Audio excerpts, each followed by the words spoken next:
What's up, guys and gals, and welcome back to the Nerd Castle. Today in the world of indie games, we're going to be checking out a title called Vagrus, the Riven Realms. Why are we covering this game? It's old. We cover new releases. Well, that's because the game just got a fat new expansion. A beefy expansion, not a DLC. I want to be clear, it's called a DLC on Steam, but from what I've been told, this basically adds like a huge chunk to the map and a bunch of content. And so if you've never played Vagrus the Riven Realms before, it has a new expansion. That expansion involves the Realm Gate. You travel through said Realm Gate into new lands, a la Burning Crusade style, to continue being a caravan master in a post-apocalyptic Bronze Age fantasy universe. If that sounds appealing, the best thing I can compare this game to is like somebody looked at Sunless Sea and they said Sunless Sea isn't complex enough. I want to make the most complex version of Sunless Sea that could possibly exist. That's this game. There's a lot of moving parts and things happening in this game. The expansion is endgame focused, and since, you know, it's very, very difficult for me to cover anything that's like an endgame focused expansion, I don't really have free time to play games, and so what would come down to is that to do an endgame expansion, I would have to play a game for like 60 or 70 hours. Like, it would take me literally weeks of using every spare minute of my free time to basically make that one video. It's just not worth it. So what the developers have done is they fired over a save file that put us right here at the beginning of the expansion content. So we're going to dive on into it. We're going to play for about 30 minutes, see if it's a lot of fun. I'll talk to you about what Vagrus is as we do that, and hopefully you can decide whether or not you want to make a purchase or if it's just not the game for you. So without further ado, link to the game is down below in the description. On top of that, you can also find a link to my Discord and my Twitch stream, just in case you wanted to hang out live. But let's go ahead and hit it. Where are we right now? Well, as I said, we just passed through a magical portal that took us to the Northwestern Realm, which definitely seems to have kind of like a, I don't know, like a Crusade Saracen thing going on. We were approached by the captain of the guard, took us to the Vizier, talked to the Vizier. After we talked to the Vizier, a bunch of rebels took us up into the mountains and talked to us. There's new resources here that need to be distributed throughout the world, and it's made this place incredibly wealthy. However, there are obviously multiple factions that want control of those resources. And so, having just arrived here, we have a magical stone that allows us to use the Realm Gate to travel and to trade. And so that excites people. They see big profitability with us and our magic stone. So we're in town right now trying to decide what we want to do next. We don't really have a whole lot of leads. One warning that I would give you about this game is that it's incredibly wordy. So this is a game that had over 1 million words in its script before it ended early access. This is a game that, much like Alexis Kennedy's Sunless Sea, is heavily based on the written word. It's almost like a choose-your-own-adventure novel. It does have combat systems, it does have bodyguards and armies fighting each other, and it does have action and things, but those things are kind of like few and far between. The game is mostly about being a trader and moving things around various kingdoms to solve problems and acquiring things to resolve quests, but you will fight from time to time, but you're going to be doing more reading than anything else in this game, and in fact the prose is quite good. That warning out of the way, since we don't really have anything going on for us right now, we should probably like figure out a job or something to do. So let's go ahead and prep for the future. Now we're going to explore the city first. So let's go for a walk. You can always do this if you haven't been to a city for a while. You can just go for a walk and like a random event can happen. Walk down a squalid little street with overhanging upper floors and tucked away little shops leads you into the slums, where you stumble upon a heated argument. One side of the escalating verbal sparring seems to be a group of city-dwelling Bandul, while the others are their desert nomad kin with their pack animals in tow. I don't know what a Bandul is.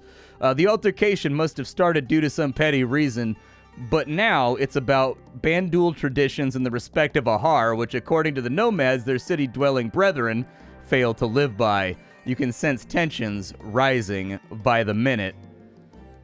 I'm staying out of it. I don't care about either of these two groups of people. I don't know what kind of person interjects themselves into a situation like this, but I'll tell you what, that person is an idiot. I'm not getting involved. We can go explore again tomorrow, but I'm not getting involved in the slightest. I don't even know what a Bandul is. And on the other side, it seems like they're about to knife each other. You know, I have an uncle who's a homicide detective. And you know who he said always gets killed? The guy that tries to break up a fight. That's verbatim from my uncle's mouth. Don't ever be the guy that tries to break up the fight. That guy always gets murked first. That's straight from a homicide detective's mouth. We need to prep because we can't look at our charts right. Well, we can look at our charts. So here we are in the overall game world. Right here. You start out in this game. God, I don't even remember where you start out in this game. I think you start out like somewhere around Torzag's shelter, if I remember correctly. I think. I've been all the way out to here when I played the game, and I've been, I think, all the way out to like the Great Eastern Desert. But like, I never quite finished this game. One of the downsides to my job is that I don't get a lot of time to play games in my free time. So usually what I play on the channel or on the Twitch stream are pretty much all I get outside of life's responsibilities, like, you know, paying the mortgage and doing the yard work and stuff. But anyways, the map has gotten bigger. There are a bunch of different quarters we can go to here. You can go look at things. You can go to an arena. You know, we've got a temple quarter over here. These right here, I think that means that there's like a storyline thread that you can pull on if you go to that spot, but it's been a while since I played the game last, so I don't quite remember. And that appears to be, there's only like 2 of them. There's one over here in Verna's Wager, and there's one over here in the Temple Quarter. Temple of Anubis, I guess we can give it a go. In the dim, cool halls of the Temple of Anubis, priests in dark robes chant in melancholy voices at all hours. A myriad of candles is placed in as many ceiling receptacles to create an image of a starry sky above during the day while worshippers await the arrival of the true night. It doesn't look like there's anything here that lines up with us. What kind of services do they have? Oh, it looks like we can get like a magic enchanted talisman that gives us like evasion. We can pay them for a blessing. Okay. Guess I could buy the talisman. There you go. They present it reverently after they receive their payment. Fair enough. We want to talk to the High Priest. Is that even something we're allowed to do? High Priest Malak is standing watching around the central moon altar, a gigantic slab of obsidian bedecked with decorations of silver stars and crescent moons. He is always eager to answer your queries. Ask about Amon. Amon is the twin brother of our Lord Anubis. Where Amon is the sun and the light, Anubis is the moons and the night. According to myths, the divine brothers shared responsibilities and power until jealousy soured their kinship. Amon sought to gain control over the light of stars, and this led the burning of the sky, what others call the calamity. Many gods and spirits were destroyed in this shameful display, and Amon, ultimately defeated, was forever changed, now scorching mortals of the realms for siding with Anubis. Thus the night is our refuge, and Henjari only pray to Amon in order to stave off the worst of the searing sunlight. You ask him if Amon is the same god as Ahar, the Bandul's deity. The same. No, similar in powers, yes, though I hasten to add that Ahar is a destructive, weak god who cares little for his worshippers and uses them as fodder in a mad war against progress and prosperity. Amon might have been defeated by Anubis for primacy, but even so, he is a mightier deity, not to mention wiser. Okay. I sense a hot spot here. Occasionally, the game will give you these blue words. You can click on them. It'll open up a glossary that will tell you what that thing is inside the context of the world if it's something like your Vagrus would know. But I suppose we should probably just kind of like stock up for the road. So for right now, what we need to do is, I've noticed we've started out with kind of like a weird crew here. We've got 18 slaves, we have no workers, we have no scouts, and we have 12 warriors. So these are things that are going to need to be resolved. We have no choice there. Now we can pick up 6 fighters over here, and I think it's a really good idea, because we normally want our fighters to kind of like... We kind of want them to be a little bit over fully defended, and the game will tell you how many you need every single time you mouse over these guys. We do have workforce, so we could technically pick up some workers. Apparently, we're like really, really heavy in on like slaves right now. I'd like to split that difference because like with slaves, you got to keep an eye on them and they're constantly causing problems and trying to like run away and whatnot. Fair enough, like being a slave would suck. So like getting rid of some of them would probably be easier and just like replacing them with workers. Workers get paid, but they serve the same function and they make sure that your workforce numbers are looking good. So we've hired pretty much every single worker around here. So we're not really fully equipped either. So I'm kind of going through all of these endgame items that they have, trying to figure out what stuff I can equip wear in order to make ourselves more effective. We have like lamps, we have talismans, we have all kinds of things inside of here that we can use from the weapons that we'll defend ourselves with when we're attacked. I'm just kind of like scanning through real fast, trying to figure out what we have around here, seeing if there was really anything I could use in order to get kind of like our carrying capacity up a little bit higher. I did have trader's backpacks that I was able to throw on people, so we can carry like 44 things. We also have hidden cargo holds now, which means that we can carry stuff around with us, but they'll be hidden, so we can smuggle if that's what we wanted to do. We probably want to like bulk buy food. It's difficult to tell how much food we're going to be needing for these adventures here, but I'm guessing we're going to be exploring the desert, so I'd like to have a solid supply of food before we go ahead and do that anyways. We got like, what, 6 days worth of food right there? That'll have to do. Now that that's done, I guess we just kind of like leave town. You can get jobs on this tab right here. There will be various guilds, and there will be various groups that give you reputation if you trade on their behalf. So they'll be like, oh, we need you to go over here and do this. And then you go over there and, you know, deliver the thing or fight the bad guys or whatever it is that they want you to do. You go ahead and do that, and then you get yourself paid. We'll probably, it looks like a lot of these jobs are going up to oil fields. It also looks like a lot of these jobs are kind of like, so it says we got stone gates, oil fields, lumber camps. Okay, let's go have a look around the neighborhood. We're going to leave town real quick. And we're going to kind of get a look at what exists around here. So it looks like the stone gate, and most of that stuff is up to the north, is what it looks like. This travel right here, maybe it's 12 to 16 days to make it to Fort Erebus. That leads me to believe that we're not meant to get out of here. Crossing the desert is probably too brutal for us. We don't have the carrying capacity, unfortunately. Not unless we pick up some pack animals, I suppose. But let's see if we can head north maybe a little bit. This game's movement system, you're probably looking at the grid right now, and it probably looks overwhelming. It's not, I promise. Basically, each of these lines is how many movement points it takes you to move that distance. And that's it. That's the whole thing. So if I wanted to move to right there, it would cost me 9. That's just my caravan, one of my captains. Apparently, when they set up this save, they were doing like an evil playthrough or something because one of my captains is very upset with the way I've been treating people. We'll go ahead and end the day when we run out of our goodies. I will pay everybody's wages at the end of the day because I'm just a nice guy boss like that. And then Oilfield Venari is up here. I say we go for it, man. We got to scout. We got to look around and figure out this new area. We don't really have much of a choice. I can send out guys to try to grab some food. It's a definite possibility. It doesn't look like we're particularly good at going out and getting supplies. Either that or the environment is really harsh. I can increase my chances. So it looks like we've got a 12% chance to get something good. What I could do is I could take a look at my caravan and we could equip all things that have to do with hunting. So I could re-equip a whole bunch of things inside my inventory. That only shifted us up by like 3% though, so I'm guessing we just don't have enough scouts to make it happen. So Oilfield Venari, you're up there, huh? Alright, well hopefully we can buy some food in Oilfield Venari. We're going to have a bad time. We'll go ahead and pay everybody, and we will end the day. Guards are looking good. Gorgoro is still healing. Oh, there we go. Yeah, I see the oil field over here.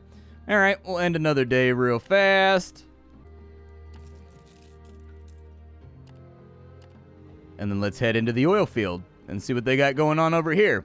The largest and oldest of the fields of its kind, this trove of the black gold was established in the heyday of oil harvesting 2 centuries ago. House Venari was successful in securing it for themselves in no small part due to their instrumental role in attaining obscure technology required for exploitation. The initial monopoly garnered few friends for them, but the Venari are known for thriving in cutthroat competition, so they never really much seemed to mind. Okay. The oil field of House Venari stretches out into the vastness of the undulating dunes before you, interspersed with groups of robust oil wells and sophisticated, antiquated machinery, nodding and chunking. All of it is interconnected by miles of pipes encrusted in hardened dirt and dry oil. A greasy, mucky orchestra of enginery with the singular purpose of bringing the black gold to the desert to the surface, while this chorus is silenced by distance and howling of the desert wind. The fortified administrative center is but a mere fraction in area compared to the entirety of the operation. A grumpy-looking Imperial donned in Venari armor approaches you from across the plaza, squinting his eyes to avoid sand getting in them. When the bulky mercenary stands in front of you, inquires about the whereabouts of pottery. Seeing your hesitation and looking closer at you and your companions, he asks if you're new around here. Upon hearing that you are, he mutters something about the Perfectus Logistica and then beckons you to follow him. You do. The grumpy mercenary leads you into one of the sandstone buildings, trudges up on a dusty stairwell as he chaperones you all the way to a door on the second floor.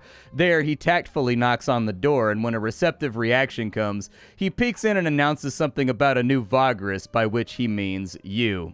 Alright, so after talking to this lady, there's probably like 6 or 7 pages of dialogue. Effectively, their oil field is being sabotaged. They need to build new storage tanks every X amount of years because the old ones wear out. The workers that were supposed to show up and build said storage tanks did not show up. And then the old storage tanks, which were already on their last legs, were sabotaged. They don't know who did it or why they did it, but ultimately they don't care. They just need the new storage tanks built, and they've given me some leads on various architects from all over this area that may be able to undertake the job, and they will pay me a fat chunk of cash if I get that job done. I accept. The Praefectus Logistica conveys delight at your decision. I knew it. I knew the moment we met. You seem like a Vagrus who gets things done. As I said, Asgar, a Bandul master builder in Kabur, has led the expansion of the sewage network 20 summers ago. I'm confident he knows how to do it. Should you feel less than inclined to approach him, I have it on very high authority that the maintenance is scheduled for these weeks at the Legate Chief Architect's office at the Phlegetos Bridge. They are probably the best equipped builders, yet they are not beyond reproach when it comes to off-the-books motivation. And of course, there's the usual suspects. You can go to the builders at the Carpenters Guild, if you can convince them to do their damn job. Yeah, so the Carpenters Guild was who was supposed to do the job, and then they didn't show up, and then the sabotage happened. Alright, so let's go ahead and leave her office. That's all good to go. And it looks like there's a number of other places I can look at here too. There's a sundial, huh? The enormous sundial is the center around which the rest of the structures are built. It is somewhat of an incongruous sight. Whose ornamental and even mystical appearance contrasts with its industrial surroundings. As the blazing sun traverses the skies and wheels through the passing year, the gnomon, sculpted in the shape of a manticore tail, casts a shadow on the flat circular plane. The etching on the dial reads Solaris Arcturi, built to honor Arcturus Venarius for reclaiming the glory and power of House Venari. Curved triangles decorate the edge of the calibrated marble pavement along which pillars were placed with great precision. These pillars use the moving shadows to indicate when work shifts begin and when they are over, making the Solaris Arcturi a center of attention for foremen and slave drivers as well as for clerks working in the administrative center. Okay. I guess we'll go back over here. You guys got supplies? I need supplies. You guys also, do you have pack animals? I need pack animals, like, really, really badly. If you guys have pack animals, man, I'll take some pack animals, like, right now. I was going to say, they took all my pack animals from me when I went into the magic portal. And so, we'll probably want to swap into lizards. It's been a really long time since I played the game. But from what I recall, lizards are really, really good at overland movement, from what I remember. Like, that's like, so if you're working on roads, you want beasts. But if you're working, like, in the middle of the desert, out into the middle of nowhere, you kind of want to have lizards, if I remember correctly. This game has giant bearded dragons you can ride, okay? I don't know if I'm a big bearded dragon fan. I don't know if you guys are big bearded dragon fans, but I think bearded dragons are, like, shockingly adorable, and I like them a lot. So we're going to go ahead and supply up real fast. We've bought all their supplies, actually. We supplied them on out. The good news is we can move a lot further now, and we can carry a lot more stuff. We should probably look and see what the oil field has for sale. Surprise, surprise, it's probably oil, would be my guess. Yeah, it looks like you make a decent amount of money just moving oil. So it looks to me like if we buy oil from here for 1 brass, it'll sell for an extra 2 lurg. It's Bros Lurg, and I forget the name of the lower coin. But anyways, the middle coin right here, we make like a little bit of money on each trade.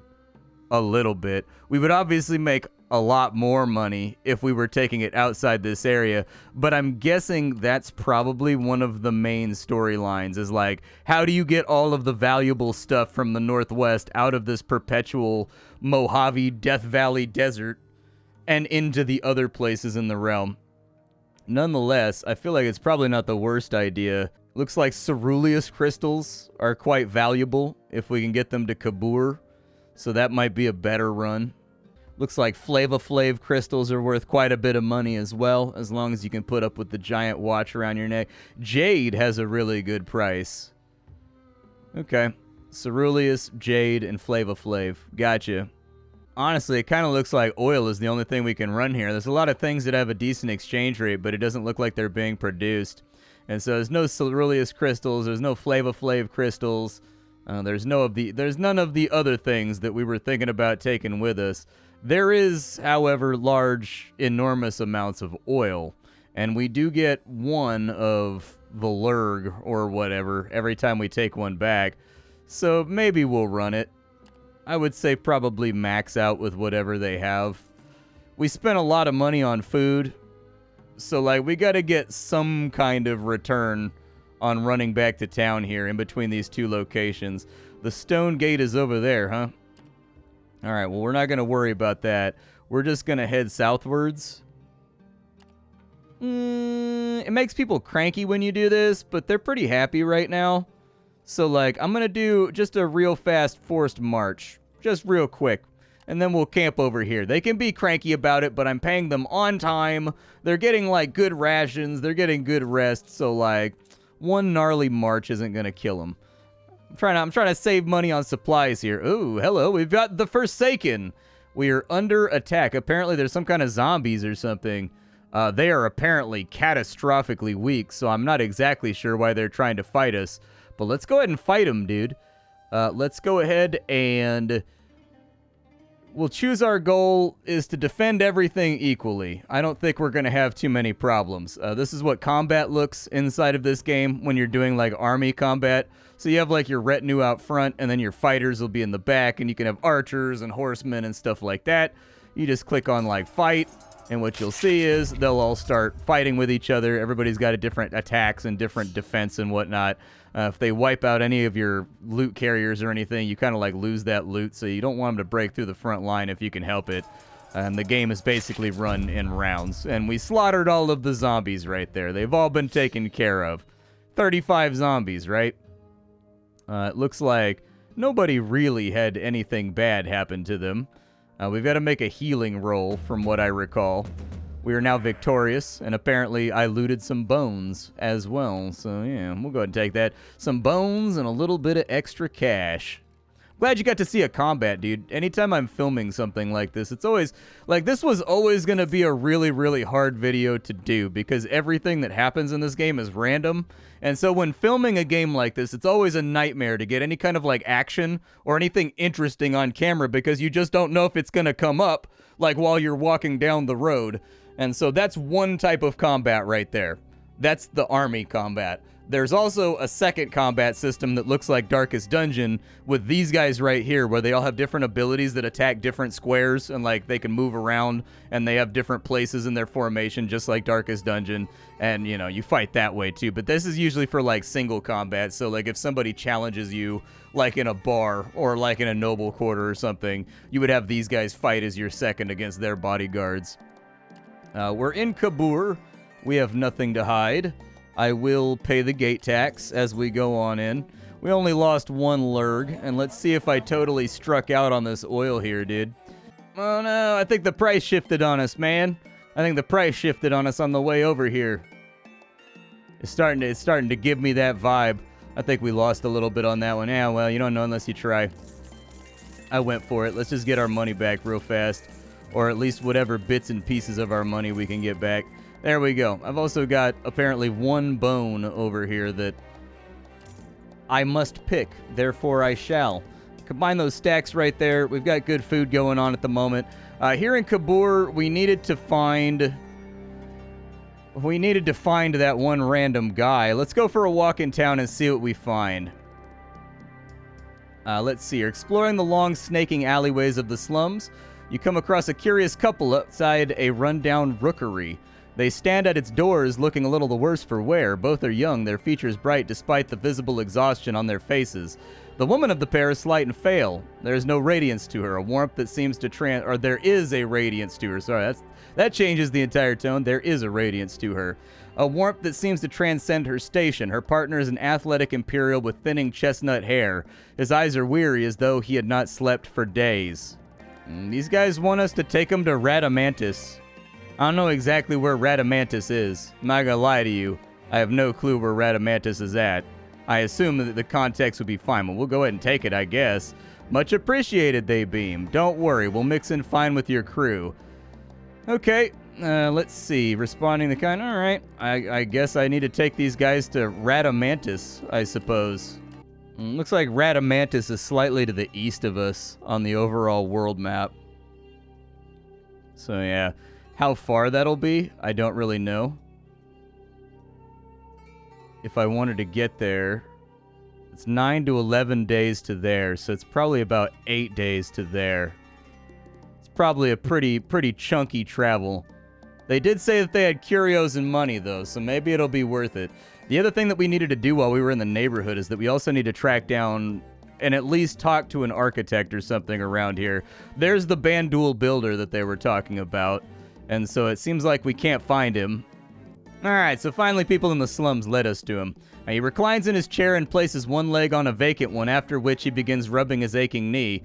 Please, do let me know why you visited me, he unhurriedly implores with a touch of earnest curiosity in his voice, inviting you to share your purpose for seeking him out. You explain the difficulties in the oil field. He listens to what you have to say about the storage issues and nods. When you finish, you remain silent for a short while, contemplating a response. Sounds like the Venari employed the wrong people for the job. With the proper precautions, most of the damage could have been avoided or the accident entirely averted. You have much to learn, both the Venari and those who messed it all up for them. He rubs his chin. Thing is, I retired many years ago. What I have built you can see throughout, beneath, and beyond the city alike. You're presently in one such place now, actually. He gestures at the wall and ceiling. Those days are gone. He stands up and fetches an amphora and a few mugs, then sits down to pour cool water and carries on. I haven't been idle ever since. I've explored the history of my people, my heritage. I've reconnected with my Bandul roots. It's something that gave me comfort amidst the creeping onset of old age and helped me regain a semblance of identity and purpose. And that made me realize how vital it is to keep Ahar's flame bright in this bleak world. And now with your arrival, I found a way to care for my people beyond building them houses to shelter them from the elements. I haven't made an offer like this to anybody but my own. I will plan the silos, and I will give you my best people who will be able to build them up from scratch without asking for a single changer for my own benefit. What I am asking of the Venari, apart from paying the crew, is that they employ Bandul workers and pledge them 1 amphora of oil out of 100 on top of their wages. They will know what to do with the oil. He has presented his terms. Okay, I think we should hear all parties out first before we give him the okay. I definitely think we should go talk to the Legate, and I think we should go talk to the Builders Guild too, because we don't know exactly what we're walking into right here. People tend to be tight-lipped and lie a lot when it comes to making themselves look good when there's like conflict in between work parties and whatnot, and I don't entirely trust the lady in the oil field that something didn't go wrong with the Builders Guild. So I'm going to go talk to the Builders Guild, but I'm also going to go talk to the Legate. On top of that, we need to figure out a trade lane that's going to work out pretty well here. A good way to do that is that when you are on this menu right here, you can trade news. So if you hit that right there, you will get new news. If you wanted to see why, I know I haven't really showed you a whole lot about why the game is complex. But anyways, these are all of your caravan guys. We talked about that, but you also have a character that you play as. So in this case, I am a dwarf trader named Rogar. You have perks, you level up, these matter, these get invoked in various tests and things like that. You have things like resourcefulness, which are generally used in combat from what I recall, to use like special abilities. Authority, I think, is how, I forget what authority does, but anyways, resourcefulness is a resource you use in combat to cast special abilities. These are all various professions that you are aware of or not aware of. You have attributes as well, so if I wanted to get stronger, I could do like that right there, and I could make myself savvy. And now, whenever these things come up like negotiation, those points will be taken into account. You have your faction reputations, you have your character sheet over here, the status effects that are on top of you. And then on top of that, you also have companions. Each of your bodyguards has a full character sheet. That's right, and then you can assign them to jobs inside the caravan like Venatoris, Scoutmaster, Marauder, Guard Captain, your court mage, stuff like this. This is an impossible game to get to all the complexities of it, because this is a game that's meant to be played for like hundreds of hours. And so anyways, just be sure you're looking at end game stuff right now. When you start out at the beginning of the game, you have literally nothing, and so this save file is like so far into the game. But it's really, really hard to get across to you how many things there are to do in this game. If you like Sunless Sea, this game is an easy purchase. Easiest purchase of your life. If you want Sunless Sea, but more, that's exactly what this game is. It's Sunless Sea with way more RPG stuff inside of it, way more character development stuff inside of it. And that's saying a lot, because Sunless Sea didn't slouch on those aspects. It's a game about trading, so those are very, very rare too. I have not made it that far into the expansion, but I wholeheartedly vouch for the original vanilla game. It's great. I've never had time to sit down and finish it, but that's not because it's not good. It's because just I'm always super busy with YouTube stuff. And so anyways, check out Vagrus. This is basically just a video to tell you, like, hey, it just got a fat expansion. If you have the original vanilla and a dope save file, maybe go get the expansion, and then you can check out the new stuff. My name is Splattercat. I sift through the pile to find what's worthwhile in the world of indie games every single day so you don't have to. Today on the chopping block, we had Vagrus and its new expansion, the Sunfire and Moonshadow. And so anyways, I'll see y'all tomorrow. Thanks for hanging out, and that's about all I got for you. Bye, folks.